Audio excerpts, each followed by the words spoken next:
తెలంగాణ పంచాయతీ ఎన్నికల్లో కనీసం 90% స్థానాలను తమ ఖాతాలో వేసుకోవాలని కాంగ్రెస్ కసరత్తు చేస్తోంది. మొన్నటి జూబ్లీహిల్స్ ఉప ఎన్నికల అనుభవం అనేక పాఠాలను నేర్పిందని హస్తం నేతలు చెబుతున్నారు. ఎన్నిక ఏదైనా లైట్ గా తీసుకోవద్దని కాంగ్రెస్ నేతలు భావిస్తున్నారు. దీంతో పంచాయతీ ఎన్నికలకు ముందే కాంగ్రెస్ గ్రౌండ్ క్లియర్ చేసినట్లు తెలుస్తోంది. పార్టీ ప్రచారం, ప్రభుత్వ ప్రచారం కలిసి వచ్చేలా స్థానిక సమరానికి హస్తం నేతలు వ్యూహరచన చేశారు. స్థానిక సమరానికి అధికార కాంగ్రెస్ పార్టీకి ప్రజాపాలన ఉత్సవాలు కలిసి వస్తాయని పార్టీ నేతలు చెబుతున్నారు. డిసెంబర్ 7వ తేదీకి కాంగ్రెస్ ప్రభుత్వం ఏర్పాటై 2 సంవత్సరాలు పూర్తవుతుంది. ఈ నేపథ్యంలో డిసెంబర్ 1 నుంచి 9 వరకు ప్రజాపాలన ఉత్సవాలు నిర్వహించాలని ప్రభుత్వం నిర్ణయం తీసుకుంది.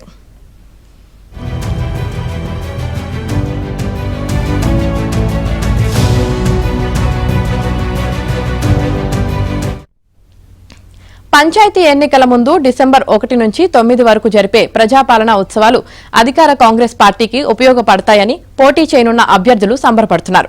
ప్రజాపాలన ఉత్సవాల్లో భాగంగా కాంగ్రెస్ ప్రభుత్వం చేసిన సంక్షేమ, అభివృద్ది కార్యక్రమాలను ఇంటింటికి తిరిగి ప్రచారం చేయాలని హస్తం నేతలు భావిస్తున్నారు.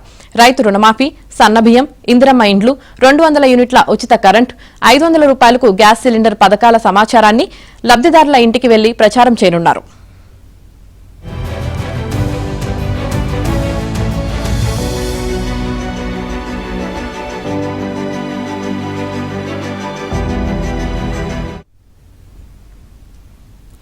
గ్రేటర్ హైదరాబాద్ మున్సిపల్ కార్పొరేషన్ విస్తరణకు తెలంగాణ మంత్రివర్గం ఆమోదం తెలిపింది.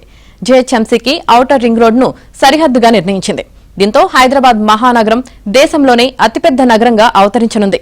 సీఎం రేవంత్ రెడ్డి అధ్యక్షతన జరిగిన కేబినెట్ సమావేశంలో హైదరాబాద్ శివారులో ఉన్న 20 మున్సిపాలిటీలు, 7 కార్పొరేషన్లను జీహెచ్ఎంసీలో విలీనం చేస్తూ నిర్ణయం తీసుకున్నారు.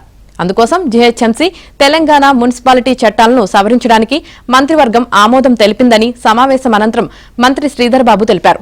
విలీన ప్రక్రియలో అన్ని వర్గాలను పరిగణలోకి తీసుకుంటున్నామని చెప్పారు.